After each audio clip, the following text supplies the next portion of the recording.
So guys તો આપણે આજે ઘઉં સાફ કરાવરાવી છીએ। આ છે સાફ કરેલા ઘઉં। ઘઉં તો બાકી એક નંબર સાફ થાય છે હો। અને આ ઢગલો જે છે ને એ સાફ કર્યા વગરના ઘઉં છે। આ ઘઉંમાં ને સાફ કરેલા ઘઉંમાં કેટલો ફેર છે આ એમ પોતે હો।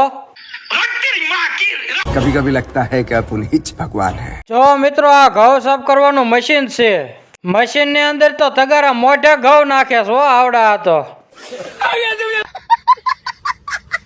જો મિત્રો આ જગ્યાએ સાફ થયા વગરના ઘઉં નીકળે છે ને આ થેલીની અંદર સાફ થઈને ઘઉં નીકળે છે। તો તમારે પણ કોઈને ઘઉં સાફ કરવા હોય તો આ ભાઈનો જરૂરથી કોન્ટ્રાક્ટ કરજો, જેનો મોબાઈલ નંબર મશીન ઉપર આપેલો છે।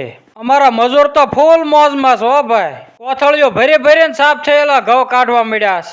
ઘઉં તો બાકી એક નંબર સાફ થાય છે હો, એમાં કઈ ઘટે એવું જ નથી હો ભાઈ। ગાઈસ મારા આવા નવા વિડીયો જોવા માટે લાઈક શેર અને સબસ્ક્રાઇબ કરવાનું ભૂલતા જ નહીં।